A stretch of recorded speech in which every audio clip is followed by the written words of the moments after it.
Assalamualaikum warahmatullahi wabarakatuh. Halo teman-teman semua, bagaimana? Sudah menyimak video sebelumnya? Aku sarankan teman-teman simak video ini terlebih dahulu sebelum teman-teman menyimak video yang ini. Karena supaya teman-teman paham dulu konsepnya untuk ujian OSCE itu bagaimana. Di video kali ini aku mau membahas bagaimana tips agar teman-teman one shot satu kali OSCE tetapi lulus, dan tidak hanya lulus tentunya tetapi mendapatkan nilai superior. Nah, oke, yang pertama tips dari aku, biasanya dosen itu sudah memberikan kisi-kisi ini. Ada berapa stase yang diujikan, kita nanti sudah bisa memprediksi. Misalkan di INC, nanti akan keluar itu, oh kurang lebih berarti tentang asuhan persalinan normal. Pahami, kuasai tentang asuhan persalinan normal atau APN. Dari itu, teman-teman kuasai bidang tersebut.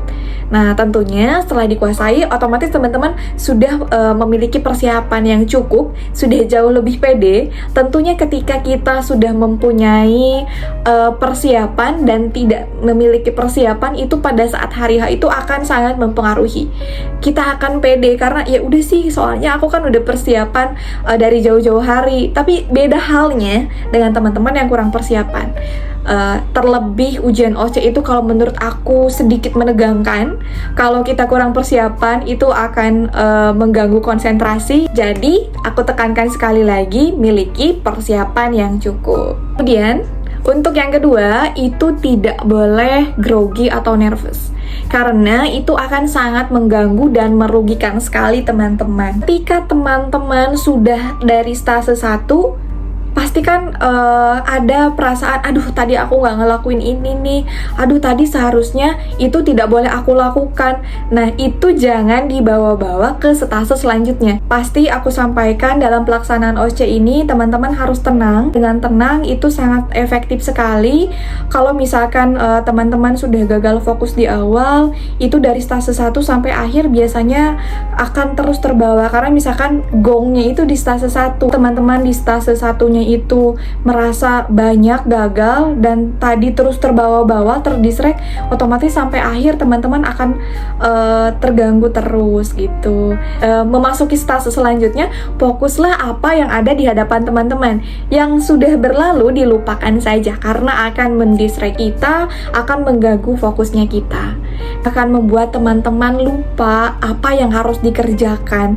Padahal misalkan ya, di kepala kita itu, oh sudah tahu harus mengerjakan ini, tapi karena kita tidak fokus, kita lupa apa yang harus kita tulis, apa yang harus kita kerjakan. Jadi santai, aku sarankan, kan kita nanti membaca soal nih di depan ruangan. Pada saat masuk ke ruangan, teman-teman jangan terdistract.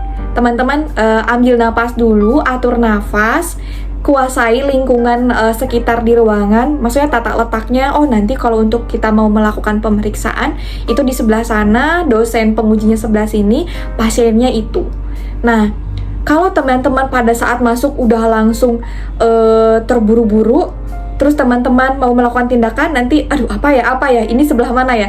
Jadi aku sarankan pada menit pertama teman-teman masuk, biasanya diperbolehkan membaca soal, lengkapi soal yang sudah teman-teman tadi tulis di depan, data penunjangnya apa, dan teman-teman tegaskan kembali apa yang harus teman-teman lakukan di dalam. Kemudian perhatikan lingkungan sekitarnya. Sudah tahu tata letaknya, teman-teman sudah yakin, baru lakukan tindakan yang diminta di soal. Kemudian ketika sudah selesai semua stase, nanti teman-teman harap diingat sih sebetulnya soalnya apa. Terkadang mungkin nanti seumpamanya teman-teman nilainya kurang bagus, harus mengulang. Yang lebih nanti yang diujikan itu tidak jauh dari OSCE yang di sebelumnya. Nah, di sini aku mau memberikan tips kepada teman-teman. Misalkan soalnya ini, nah teman-teman jangan membaca soal dari atas ke bawah. Cukup teman-teman tulis terlebih dahulu poin soalnya apa. Lakukan anamnesa. Kemudian yang kedua, lakukan pemeriksaan fisik. Yang ketiga, soalnya tegakkan diagnosa. Sudah nih, kita udah keep nih. Untuk si soalnya itu ada 3. Teman-teman lari ke atas nih. Nah, di sini tuh kan datanya banyak, ada data penunjangnya.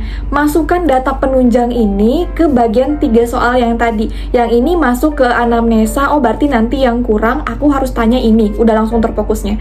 Kemudian yang kedua, tentang melakukan pemeriksaan fisik. Oh, data pemeriksaan fisiknya ini udah ada ini. Tinggal melakukan pemeriksaan fisik apa yang belum. Kemudian tegakkan diagnosa. Dari anamnesa, pemeriksaan fisik, teman-teman dapat menyimpulkan, oh diagnosanya ini.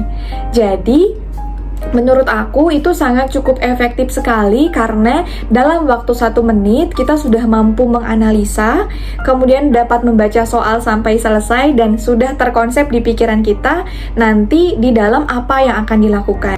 Untuk yang selanjutnya, lakukan tindakan itu secara sistematis. Lakukan anamnesa dulu terlebih dahulu, kemudian dicatat hasil anamnesisnya. Setelah itu lakukan pemeriksaan fisik. Jangan lupa, jangan terkecoh. Pencegahan infeksinya diperhatikan. Jangan lupa cuci tangan terlebih dahulu. Kemudian juga nanti pakai sarung tangannya, handscoon-nya dipakai. Nah, yang kedua, teman-teman, selain sistematis, pasien itu kalau memang di dalam tidak ada pasien sungguhan, adanya pentem, perlakukan pentem itu selayaknya teman-teman bertemu dengan pasien yang sungguhan. Nah, kemudian di sini ada poin penilaian profesionalisme.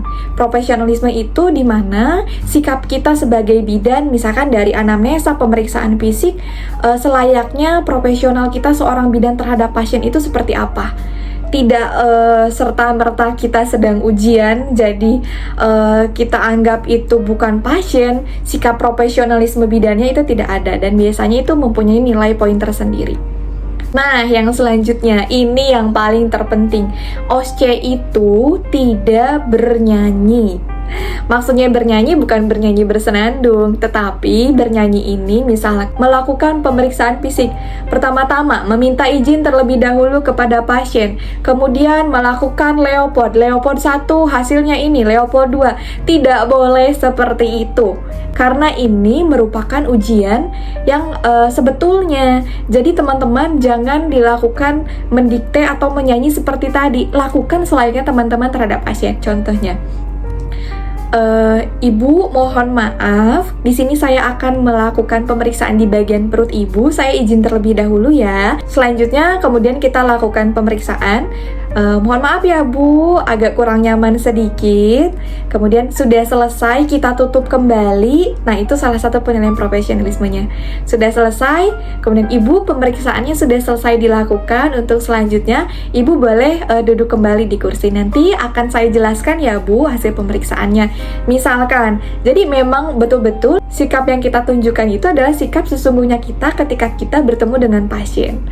Nah, biasanya karena grogi, jadi kita lupa. Kita melakukan hal yang tidak seharusnya kita lakukan. Penilaian OSCE ini nanti seperti ini. Boleh diperhatikan untuk skema penilaiannya. Nah, teman-teman, apa yang aku sampaikan ini berdasarkan dari pengalaman aku dan itu efektif. Aku lakukan yang sekiranya bisa teman-teman ambil untuk ujian OSCE, boleh teman-teman tiru. Oke, semoga apa yang aku sampaikan ini bermanfaat. Terima kasih, see you di next video. Assalamualaikum warahmatullahi wabarakatuh.